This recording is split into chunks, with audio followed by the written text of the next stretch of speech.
I'd carried the sales team's quota for 3 years, then watched the promotion go to my boss's son, who couldn't read a commission report. I resigned without a speech.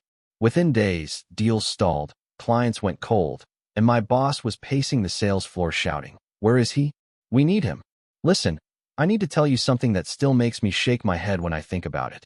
3 weeks ago, I sat in our main conference area and watched my boss announce his son as the new regional sales manager.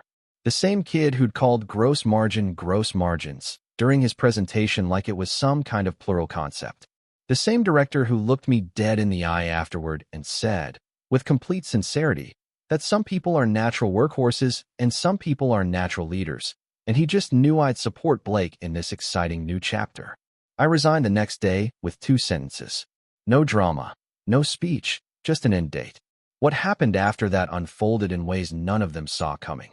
And I'm going to walk you through exactly how their carefully built house of cards collapsed the moment I stopped holding it up. Let me back up and show you how 3 years of work led to one very quiet decision. My name is Marcus. I'm 31. And until recently, I was a senior sales rep at a mid-sized software company. Not the startup kind with bean bags and free kombucha.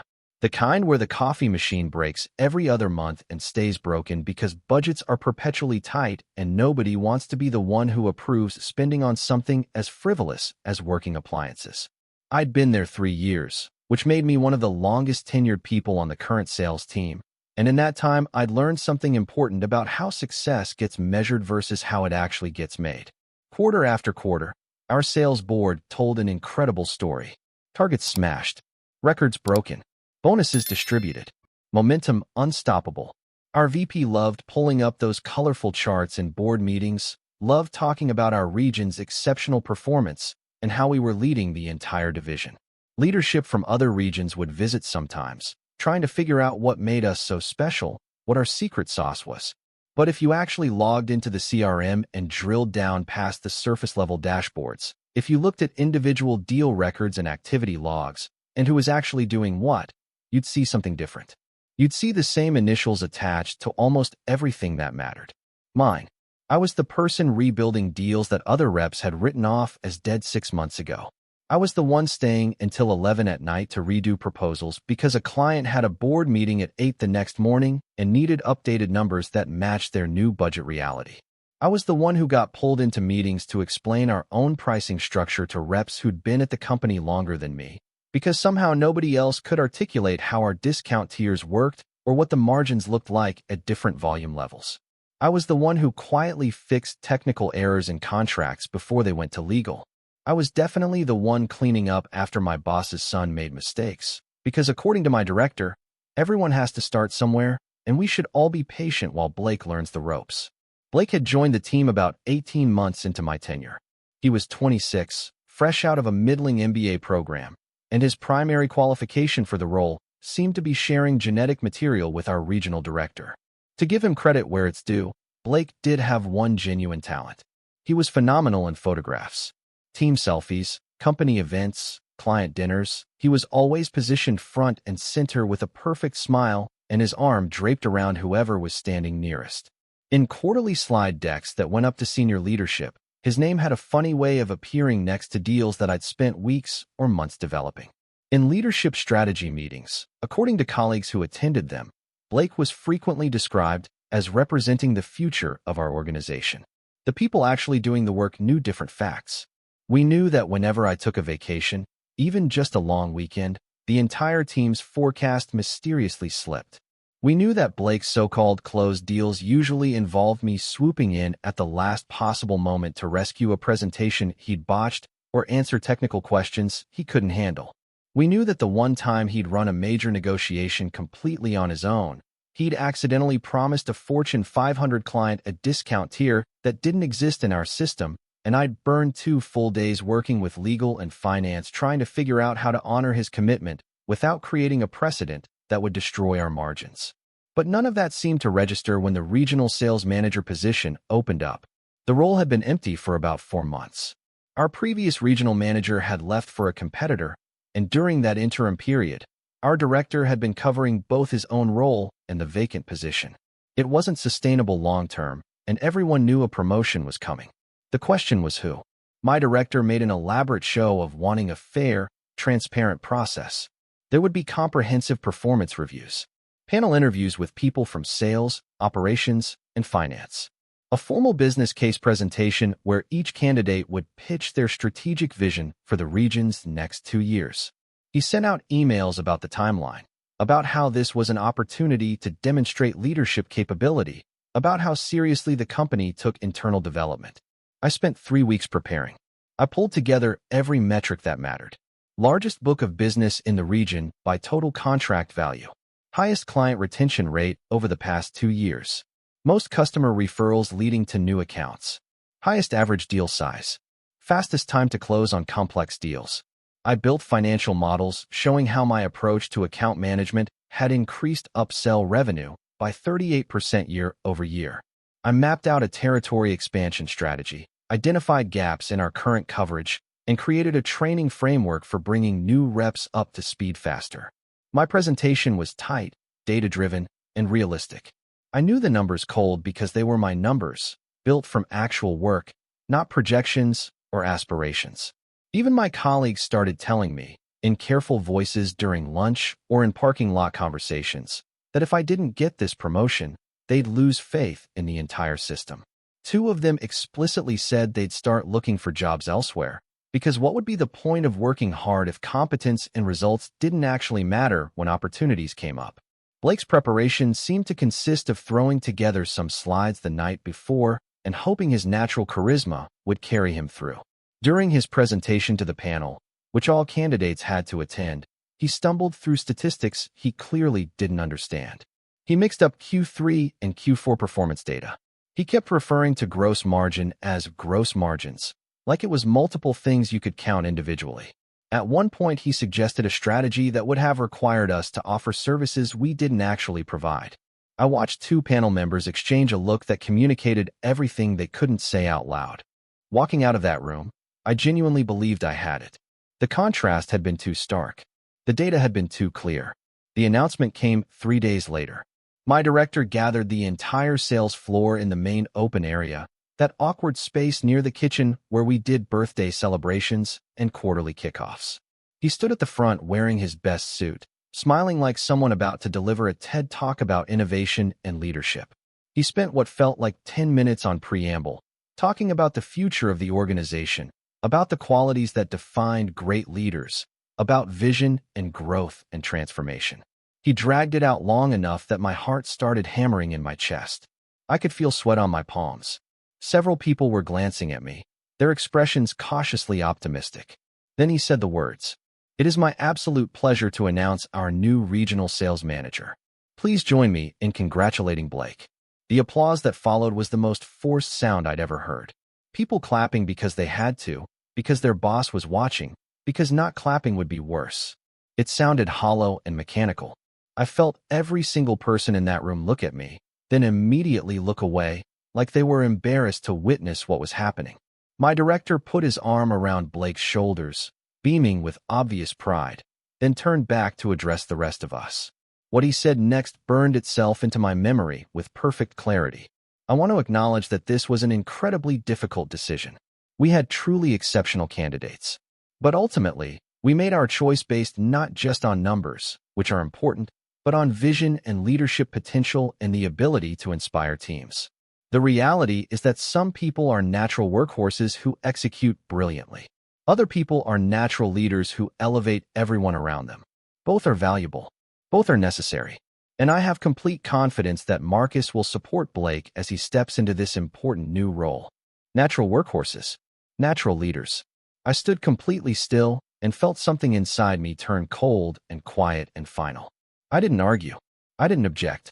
I didn't storm out or make a scene or do anything dramatic. I walked calmly back to my desk, sat down in my chair, and opened my email. I drafted a resignation letter using the same professional tone I'd use with a difficult client who needed clear boundaries. 2 sentences, carefully worded. Effective 2 weeks from today, I resign from my position as senior sales representative. Thank you for the opportunity to contribute to the team. No emotional explanation. No lecture about fairness or meritocracy or recognizing talent. No threats or ultimatums. Just a clean statement of fact and a departure date. I read it twice to make sure the tone was right, then hit send before any part of me could reconsider. My director appeared at my desk 9 minutes later. I know the exact time because I checked. His face was red and his voice had that tight quality people get when they're trying very hard to stay calm. What exactly do you think you're doing? I'm resigning, I said, as stated in the email. This is hasty. You're being emotional. You need to think about this more carefully. I've thought about it carefully. My decision is final. You're upset about the promotion. I understand that. But you're not thinking clearly right now. Why don't you take the rest of the day, go home, sleep on it, and we can talk tomorrow when you've had time to process. I looked at him directly. I'm thinking very clearly. I'm not upset. I've made a professional decision to pursue other opportunities. I'll spend the next 2 weeks ensuring a smooth transition of my accounts and responsibilities. He opened his mouth, closed it, then tried another angle. What will you do? Do you even have another job lined up? That's not your concern. I'll be fine. This is a mistake. You're throwing away everything you've built here. I appreciate your perspective. My resignation stands. Is there anything specific you need from me regarding the transition?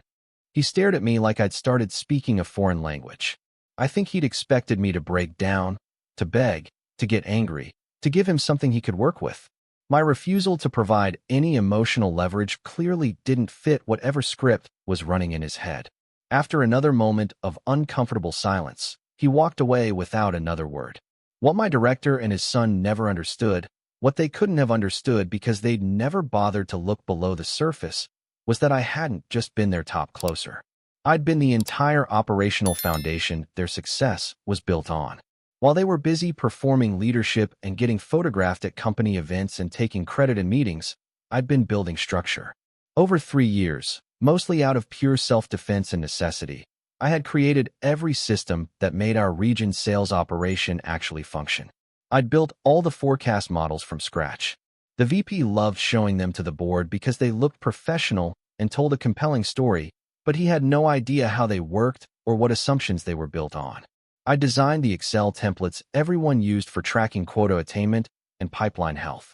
I'd spent months cleaning up the disaster that was our CRM, standardizing field definitions, creating proper pick list values, establishing data entry protocols so our reports would actually mean something instead of being garbage in garbage out nonsense.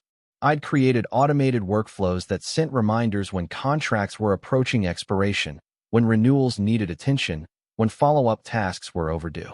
And because nobody else wanted to touch what they dismissively called operations crap or data janitor work, everything was built under my user account, using my permissions, running on systems only I fully understood.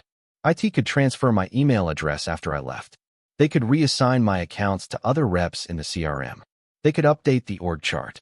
But they couldn't transfer my institutional knowledge. They couldn't transfer my understanding of which data fields were reliable and which ones were essentially fictional. They couldn't transfer my knowledge of which customers marked green in the system were actually stable and which ones were one bad quarter away from canceling. They couldn't transfer the muscle memory of knowing exactly which levers to pull in which situations. Most critically, they couldn't transfer the hundreds of small manual interventions I performed every single week to keep everything running smoothly. My final 2 weeks were strange and quiet. I documented everything I could. I wrote process guides that would have been genuinely helpful if anyone actually read them. I tried to walk Blake through how certain strategic accounts worked, explaining their history, their internal politics, their pain points, their expectations. He'd nod along like he was absorbing it, but I could see his eyes glaze over whenever I got into specifics about contract structures or renewal timing or relationship dynamics. I handed off my active deals to other reps, spending hours walking each person through where negotiations stood, what the client's real concerns were underneath their stated objections, what leverage we had left, what pitfalls to avoid. Some of the reps actually took notes and asked good questions. Others seemed to assume they'd figure it out as they went.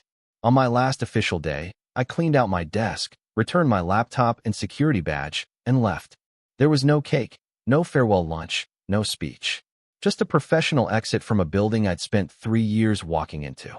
The day my access credentials were deactivated, all the systems I'd built technically remained in place. The forecast models still existed. The Excel templates were still available on the shared drive. The CRM automation still ran on schedule, but the invisible maintenance work, the constant small adjustments and corrections and interventions that made those systems actually deliver value, that stopped immediately.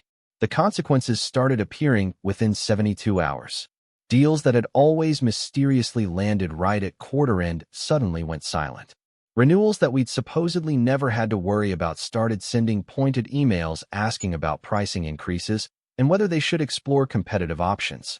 Within the first week after my departure, according to people still on the team, one seven-figure renewal that had been marked commit in the forecast slid to upside and then to at risk. Two mid-market deals stalled in legal review because nobody could explain the custom terms I'd negotiated in previous contracts with those clients. Three strategic accounts started emailing the general support line instead of their assigned reps because they genuinely didn't know who they were supposed to be talking to anymore. The pipeline looked perfectly fine in the executive dashboards. The graphs were still colorful, the percentages still added up to impressive totals. But underneath the surface, in the actual work of moving deals forward, everything was starting to fragment. I wasn't thinking about any of this. I'd moved on. I was taking interviews with competitors who'd been trying to recruit me for over a year. I was sleeping better than I had in months. I felt lighter, more myself, like I'd been carrying weight I hadn't fully acknowledged and had finally set it down. Then, 8 days after my official exit, I received an email from an address I didn't recognize. The sender's name was Sarah Chun and her title was Internal Audit and Compliance. The subject line was professional and bland. Request for brief informational call. The email explained that the finance team was conducting a routine review of sales reporting procedures and had some questions about reports I'd helped compile during my time with the company. The tone was polite, almost boring. I assumed it was standard procedure, maybe part of some annual audit cycle. I replied that I'd be happy to help and suggested a few times for a call. We connected 2 days later. Sarah introduced herself as part of the compliance team that reported directly to the CFO. She thanked me for my time, made some small talk about hoping I was enjoying my time off, then shared her screen. What she showed me made my stomach drop. On her screen were CRM records for a series of deals from the past 18 months. In the system, they were marked as closed won, with revenue counted for specific quarters.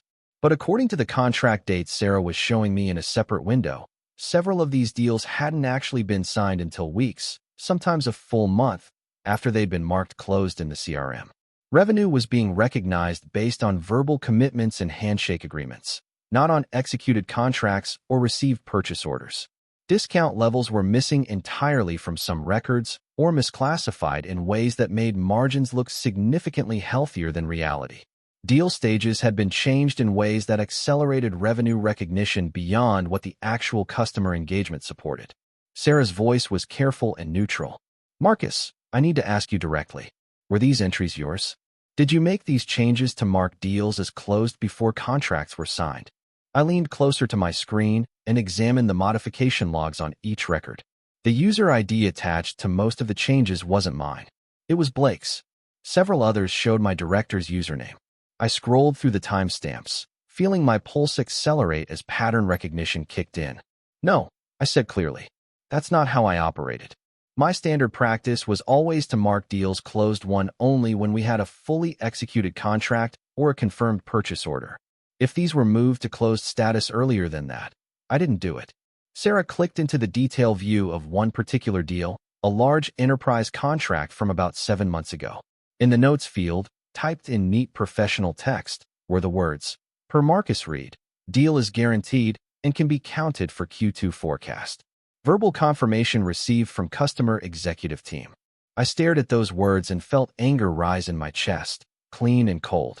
I remembered that deal vividly. It had been shaky right up until the signature. The client had been playing hardball on pricing, threatening to walk away if we didn't move significantly on our proposal. There had been multiple internal meetings about how much we could concede. I'd eventually closed it through a combination of creative contract structuring and bringing in some additional services at a discount, but I would never, under any circumstances, have told anyone that deal was guaranteed before the ink was dry. "I didn't write that note," I said. "I never wrote anything like that. That specific deal was uncertain until the very end." The client was actively considering a competitor until about 72 hours before they signed. I would never have described it as guaranteed. Sarah made a note on her end. Could you walk me through your normal process for updating deal stages? I spent the next 20 minutes explaining exactly how I'd managed my pipeline, how I classified deals based on actual customer commitment, not on optimistic projections, how I maintained detailed notes about conversations and concerns, how I only moved deals to closed one after receiving documented proof of commitment. Sarah listened carefully, asked a few clarifying questions, then thanked me for my time. This has been very helpful, Marcus. I want to be clear that you're not under any kind of investigation. We're reviewing processes and controls, and your input helps us understand what the proper procedures should have looked like.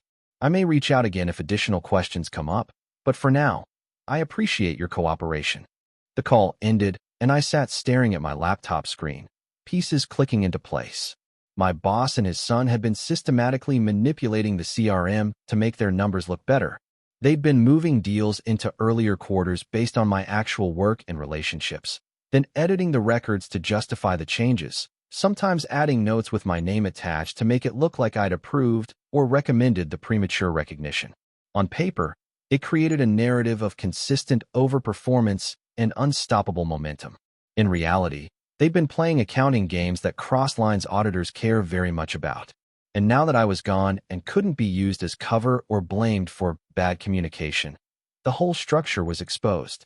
I received one more email from Sarah Chun about 10 days later. It was brief and formal.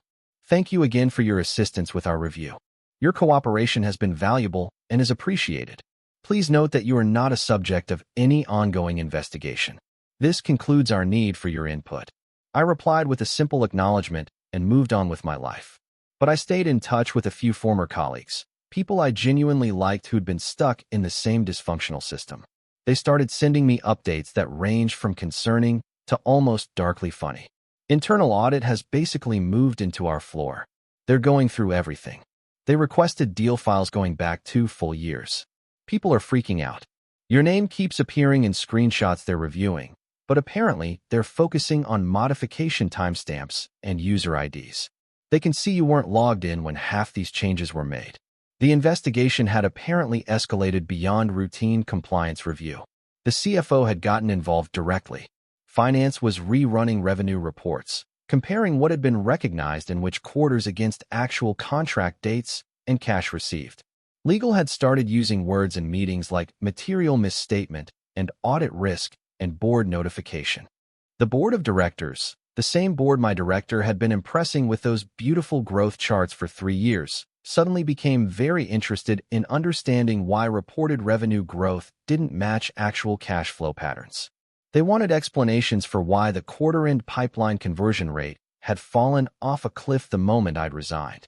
They wanted to understand why the new regional sales manager, the one who supposedly represented the future of the organization, couldn't answer basic questions about deal structure or customer relationships when they brought him in for questioning. The forensic review went deep. They pulled call logs and email threads. They examined CRM change histories with timestamps and IP addresses. They interviewed reps and asked pointed questions about whose work was whose and who actually managed which customer relationships. What emerged was a pattern that couldn't be explained away as honest mistakes or miscommunication. There were dozens of instances where deal stages had been changed to accelerate revenue recognition. There were notes attributed to me that had been added to records after I'd logged off for the day or while I was documented as being in client meetings. There were forecasts that showed smooth, consistent performance, but only because certain deals had been artificially moved around between quarters to eliminate natural variance. And there was a stark, undeniable cliff in actual performance that began exactly 1 week after my last day and hadn't recovered. Internal Audit's final report, which I never saw but heard about through people who did, apparently laid out the facts in language that left no room for interpretation. It drew a direct line connecting nepotistic promotion practices, pressure to maintain the appearance of exceptional regional performance, and systematic manipulation of sales data to support a narrative that wasn't supported by underlying reality. When the board brought my former director in to explain the findings, he did exactly what I'd expected him to do. He tried to redirect blame onto me. We trusted Marcus's assessments of deal probability. He was our top performer. When he said something was solid, we relied on that judgment. Maybe his representations weren't as accurate as we believed. Then the auditors walked him through the detailed logs. They showed him changes made from his own user account, changes made from Blake's account, modifications that happened after my documented final updates to specific records, sometimes days or weeks later. Notes with my name in them that were added while I was provably out of the office or had already resigned. They showed him email threads where I'd explicitly flagged deals as uncertain or at risk, followed by CRM changes moving those same deals to higher probability categories with notes saying I'd confirmed they were solid. According to someone who was in that meeting, he didn't have a response. He just sat there looking smaller and older than anyone had seen him before. The consequences rolled out over the next 6 weeks in a series of carefully worded internal announcements. Blake was relieved of his regional sales manager title under the bureaucratic euphemism, organizational restructure and role reassignment. He was moved back to an individual contributor position with no direct reports, no forecast responsibility, and no access to pipeline management tools. The official story was about finding the right fit and supporting professional development. Everyone knew what it actually meant. My former director was placed on administrative leave pending the completion of the investigation. The administrative leave became permanent separation about 3 weeks later. The announcement mentioned something vague about pursuing other opportunities and mutual agreement, but the entire division understood he'd been forced out. The board brought in an external consulting firm to conduct a comprehensive review of sales processes, CRM practices, and revenue recognition procedures across the entire company. The final report, which was summarized in that year's annual filing, included phrases like enhanced controls being implemented, historical results restated, and organizational changes to strengthen accountability. To someone reading the annual report without context, it probably looked like standard corporate governance language. To anyone inside the company, it was a public acknowledgement that the impressive growth story they'd been telling about my old region had been partly built on sand, and that the numbers only held up when one specific person was there doing the actual work. Without me, they hadn't just lost quarterly deals. They'd lost the illusion that their success had ever been sustainable or systemically sound. While all of this was unfolding, I was building something new. A competitor that had been trying to recruit me for 18 months finally got me on the phone about 3 weeks after I resigned. They moved fast. 2 interviews, 1 presentation about how I'd approach their territory, and an offer that included a better title, significantly better compensation, and most importantly, a leadership team that actually understood what high-performing sales operations looked like. I accepted and gave them a start date 6 weeks out. That gave me time to properly decompress and get my head right before jumping into something new. 3 of my former clients, people I'd worked with closely and built genuine relationships with over multiple contract cycles, reached out during this period. Their contracts with my old company were coming up for renewal, and they wanted to know where I'd landed. When I told them about my new role, they asked if my new company offered similar services. It turned out we did. All 3 of them chose not to renew with my old employer and instead moved their business to my new company. It was completely legal, entirely ethical, and absolutely their choice. I didn't recruit them. I didn't badmouth my former employer. I simply made myself available when they reached out, and they made their own business decisions based on relationships and results. That was another hit my old company hadn't anticipated. Losing the person who did the work was bad enough. Losing the customers who'd been working with that person because they valued the relationship was a secondary consequence nobody had planned for. My new role has been everything I'd hoped for. I work with a team that values competence and recognizes contribution.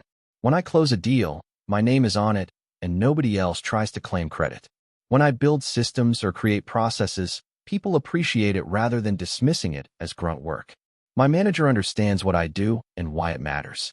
The numbers I report are my numbers, clean and accurate, with no backdoor editing or creative repositioning.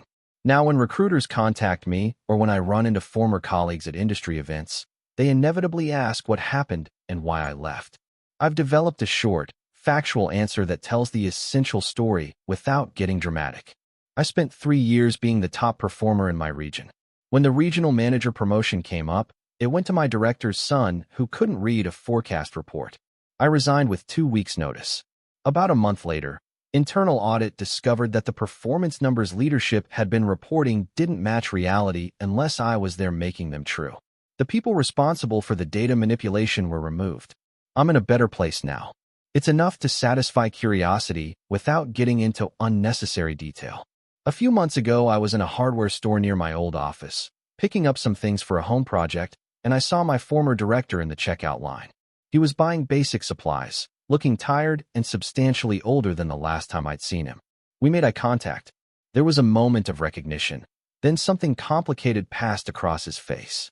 He opened his mouth like he was going to say something, maybe apologize or explain or justify, then apparently thought better of it and closed it again. I nodded once, polite and neutral and completely uninterested in conversation, then walked past him toward the exit. I didn't need to say anything. The situation had already communicated everything that mattered. He'd wanted a particular story, a story where he was the visionary mentor developing future leaders, where his son was the talented heir inheriting a thriving organization, where I was the reliable workhorse operating quietly in the background, grateful for the opportunity to support their success. Instead, the story that actually got documented in board minutes and audit reports and regulatory filings was much simpler and far more brutal. They'd built an empire on one foundation and refused to reinforce it when they had the chance. They'd manipulated data to hide how fragile their success actually was. They'd tried to fake the blueprints and rewrite history when the only person who understood the structure finally walked away. And by the time they were pacing the sales floor desperately asking, "Where is he? We need him," it wasn't just about saving a quarterly forecast. It was about confronting the reality that the only person who'd ever been honest about the numbers was gone, had moved on to something better, and had zero interest in coming back to repair a system that had never been designed to value him in the first place. I'm genuinely happy now. I work with people who respect results and recognize effort. I have autonomy over my accounts and my approach. I get paid fairly for the value I create. I've learned that you can't fix organizations that are fundamentally designed to exploit your competence while rewarding someone else's connections. You can only make the decision to stop participating and find something healthier. My old director said some people are natural workhorses and other people are natural leaders. He was partially correct about the first part. I was absolutely the workhorse, the person doing the difficult practical work that made everything else possible. But what he missed, what he learned too late, was that workhorses have the option to stop pulling. And when they do, when they finally step away from the cart they've been dragging, everyone discovers exactly how heavy it was and how much strength was required to make it look easy. The story didn't end the way they'd written it. It ended the way it had to, the way it always does when you build something real on something fake. The real thing walks away, and what's left behind collapses under its own lack of substance. I didn't destroy anything. I just stopped holding it up.